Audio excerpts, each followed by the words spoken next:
Well, welcome back to the Federal Retirement Show. I'm your host, Val Majewski with American Benefits Exchange. I really appreciate, as always, you taking the time out of your busy schedule to join us, to view our content. We get a lot of great feedback from those federal employees across the world that view us either on YouTube, SoundCloud, Spotify, Apple Podcasts, wherever it is.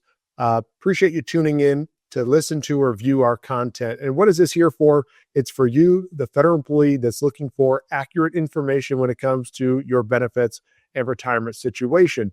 And we have a lot of episodes. We just eclipsed the 150th episode. Last time, this is number 151. And is driven by conversations that I have with federal employees just like you, concerns, questions, situations that I've seen. And I've been working specifically with federal employees for the last 15 years almost. And it's really a testament to you all and your curiosity to make sure that you learn all of this information, or you have a resource or a place to find all this information. And that's why we do what we do. We started this because I wanted to get this information out there, didn't know that it would grow to be 150 episodes, and we'd have viewers all across the world that are hungering for this information. So really, thank you. Now I'm going to ask you for a favor. If you like our content, be sure to subscribe, get notified when a new episode comes out, and tell a friend. That's a thing I've been harping on recently with recent episodes. Is there are a lot of federal employees out there that need to know this information, that do not know that this channel or this show or this podcast exists. So tell them about the Federal Retirement Show and have them reach out to me personally. They can do that by going to our website, federalretirementshow.com, filling out the form. And again, if it's one of our experts across the country, if not me personally, will be reaching out to discuss their benefits and retirement situation and answer any of their questions, because we just want to ensure, again, that you all have all the information you need so you can make the best decisions. We talk about these two words. We want to make sure that you maximize what the government gives you, optimize your situation when it comes to your future retirement.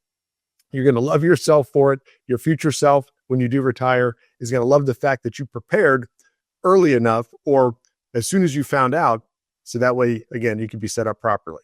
Now, today's episode, we're going to be talking about some concerns that I've seen federal employees have and some more misinformation that I keep hearing. Now, why concerns? I just performed over the weekend a benefits and retirement seminar or workshop for a group of postal employees. And it was awesome. The questions were great that we were getting, but there was a common theme that was going on, and people were concerned about what retirement's going to look like, and what is that process going to look like, and what does the timing look like. And those were, I should say, some of the best questions that we got. And the overall theme of the questions and the conversation, once we got all the information out there, revolved around what the retirement process and timing is going to look like. And I can share with you just some information that I heard from a federal employee that recently retired and what this person went through during that process. So you may have seen on our content, we've talked about the new retirement process, the online application, right? They call it the ORA, the online retirement application that OPM came out with. So you can fill that out rather than having to fill out the paper form.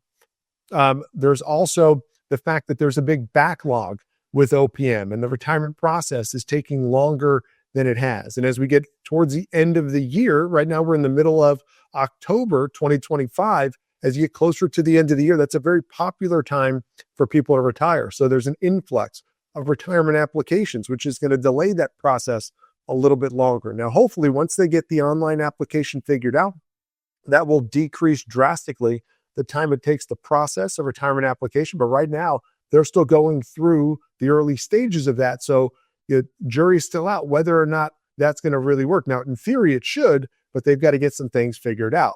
So this federal employee shared their experience with the group when we were going through this training, this workshop. And I want to share some of that with you, right? Because I've talked about when you first go into retirement. Now, let's back up just a little bit here and just go over that process again. When you do retire, no matter what day of the month you retire in, we typically recommend the last day of the month. But let's say you retire any day of the month, right? We're in October. Let's say you retire any day in October. when is your effective retirement date? If you thought or said November 1st, you'd be correct. So no matter what day you retire during any month, your effective retirement date is the first of the following month. Then your first paycheck should come to you the first of the month after that. So in this case, if I retire on any day in October, my effective retirement date is November 1st. My first paycheck, retirement paycheck, should come December 1st. Now, what happens when you get that paycheck? Currently, federal employees are being thrown into what's known as interim pay or interim pay status. And that's where you're going to get about 60, 70% of what you should be getting initially. And that will last for a period of time. And then they will make you into or put you into full pay status and back pay you everything that they should have been paying you along the way. Now, the problem with that is that's a perfect scenario, right? This federal employee shared their experience saying it took 120 days or about 4 months to get his first interim paycheck. Think about that. So this person retired December 31st recently, right? So let's just say December 31st of last year, and it took them 4 months to get their first interim paycheck. Okay, so that was May 1st. So December 31st should have been effective date January 1st, first paycheck February 1st. It took until May 1st, 4 months of not getting paid, January, February, March, April, and May 1st was the first interim paycheck. And interim pay was not the full amount that this person should have gotten paid. So not only was the delay in getting paid longer than normal, but the first check wasn't even full pay status. So typically, I've seen federal employees get an interim pay for 3 to 6 months. The worst case that I saw was 12 months. That was a specific, unique situation with an FAA employee, and they were in interim pay status for 12 months before getting their full pay. In this case, and this is the first time I was hearing something like this, so I just want to share this experience with you so you can be aware, especially if you're going to be retiring at the end of the year, this year, or just at any point in time within the next several months, and you're planning on this, be prepared. Be prepared for this kind of situation, right? What if you don't get paid for 4 months? Are you prepared for that financially? Do you have extra money saved up? Do you have that annual leave that you should be getting a lump sum check with, or are you using it all? Do you have reserves? If not, then you might have to be pulling from your TSP to make up for lost time. So just want to make you aware of that. This is a real life situation where a federal employee retired December 31st, was supposed to get paid their first check February 1st, and that did not come. That first interim paycheck did not come until May 1st. So this was a big concern with the folks that were in the training, is saying, "Woo, I don't want to be caught, with my my situation and not getting paid and not knowing that this is what can come down." So now they have at least some time to prepare, some time to be ready for this, so that when the time does come, you may be able to mitigate it a little better than this person was, because nobody warned this particular person that this might happen. So I'm not warning you to say, hey, this is what's going to happen, but just understand it could. So I talk about your future self a few months down the road, if you're going to retire at the end of the year, is going to be thanking you for preparing today or over preparing today, if in fact you actually do get paid your first check when you should on February 1st, right? If you retire at the end of the year. So just understand this caused a big concern in the room and a number of other questions that came up, like, what is the interim pay thing? And I didn't know about this, or I didn't know about that. Then we shifted over to ensuring that your paperwork is is filled out correctly. Now, when you fill out the online application, if you're going that route, it should make sure that everything is check marked, or everything is selected, or everything is filled out before you submit it. But if you're still doing paper, if they allow you to do it, like postal employees are filling out and I say in quotes, the blue book, because I know they've changed it from, printing it in blue to now it's just in black and white. But the old school blue book, if you're filling that out, you want to ensure that that's filled out correctly. So talking to an expert, somebody that can help you or walk you through that to ensure you don't make any mistakes. Because if it's still being handled by an individual person and they're going through that paperwork and something's incorrect and they've got a big pile of papers on their desk, I'm not saying they do this from personal knowledge, but I know if it were me, you'd put that in a pile. You say, I'm going to work on that one later. I'm going to go to the next one, see if it's filled out properly. It could delay your process. You want to ensure that it's filled out correctly. You also want to ensure that you get it in plenty of time. I normally recommend 2 months. If you're going to retire at the end of the year, maybe you're getting it in 3 months. We're already past that, but get it in as soon as you possibly can, especially if you're going to retire in the near future, because there's going to be an influx of retirement applications generally at the end of the year. So this was a big concern that the people in the room, the people that were planning on retiring in the near future, and some even said, well, you know what, my retirement date is kind of fluid. I might push it off a few months so I can properly prepare, so I can save up some more dollars, especially if I'm going to go maybe 3-4 months without getting paid at all from the day that I separated service. So understand that that's what has gone on. I'm not saying it's going to happen to you, but it could, because it happened to another federal employee. They were not anticipating this. So if you can prepare properly, if you can hear what I'm saying and talk to other colleagues or former colleagues that have recently retired and see what their situation was like and learn from what they've done, because it can help you prepare for the future and not be blindsided. So that was the first thing that I wanted to talk to you about. The other thing was misinformation. And I've done some episodes on misinformation and just understand, where do you get your information from? This was something that was also talked about during this training that we said, where do you get your information from? If you're getting it from the water cooler or from the office setting or from, the floor, if you're working at a postal facility or from, your colleagues, whatever it might be, if you're getting it from there, make sure that it's correct, because there is a lot of misinformation that goes around. I'm going to share with you something that we recently heard. And you got to verify and double check. Even with me, verify and double check things that I'm saying, because I've had to go back and re-record episodes because I was incorrect.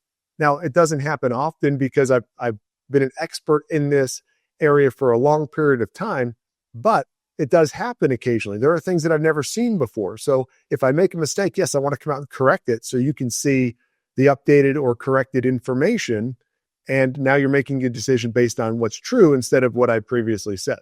So if you hear something, talk to an expert and verify. This is what a federal employee came to us and said that they heard when it came to TSP and matching funds. So let's reiterate, the TSP matches, or the government matches, up to 5% of what your TSP contribution is. So you pick a percentage of your salary that you want to defer and put towards TSP. The government will match up to 5%, right? And there are 2 buckets of money, or 2 buckets where you can put your money, your contributions. And those are the traditional bucket, the pre-tax bucket, or the Roth bucket, the post-tax and then the future tax-free bucket. The misconception or the misinformation that this federal employee heard was that if they put into the Roth bucket, no matter what their contribution was, it was not matched, because the government only matched what you put into the traditional bucket. Let me say that again. This federal employee had heard, and this is what they thought was true, that if they deferred, let's say they put 5% in and they put all their money into the Roth bucket, that the government would not give them any matching funds because they only match what you put towards the traditional side. And that is incorrect. Incorrect. Now, you can defer as much as you want, up to the maximum per year of your salary, and put it into TSP. And you have a choice to put into one bucket or the other, or a combination of both. No matter what you defer and no matter where you put your money, the government will match up to 5%, and they will put their contributions into the traditional bucket. You do not have to put money in the traditional to get matching. You can put 100% of your deductions or your contributions into TSP into the Roth side if you wanted to. And the government will match whatever you're putting in. However, their contributions go towards the traditional. So again, this was misinformation. This was a misunderstanding of what actually happens, and it can prevent somebody from taking advantage. This person did not want to miss out on matching funds, but they really wanted to contribute to the Roth. So what they knew, they misunderstood, or what they thought they knew, was a misunderstanding, because they thought they had to put only into the traditional to get the matching. That is not true. Again, they can put their contributions, or you as a federal employee can put your contributions in either bucket or a combination of both, up to the maximum total for the year based on whatever your age is, right? Because there can be catch up and other things. but the government will only match up to 5% of your salary, but their contributions will go into the traditional bucket. So I just want to make that clear and go back and view some of our other misconceptions and things that we talked about. But this came up recently with a conversation with a federal employee, and also the concerns that we were talking about came up over the weekend, giving a benefits and retirement workshop or training session for a local group of federal employees. So if you have concerns, questions, you want to verify some information that you've heard, maybe you have a misunderstanding or some misconceptions out there, reach out to us. Our website is federalretirementshow.com. As I've stated earlier, there's a form on the page. Fill that out. One of our experts across the country will reach out to you, if it's not me personally, to go over your benefits and retirement situation and answer any questions that you might have. That is what we are here for. So hope you found this information helpful. I hope you found this episode helpful. As I said earlier, we have over 150 now episodes. You can go back and you can view all of our content. There's something in there for everybody. So there's a lot of information for you to dive through, and a lot of things that hopefully you can get your questions answered just by viewing our previous episodes.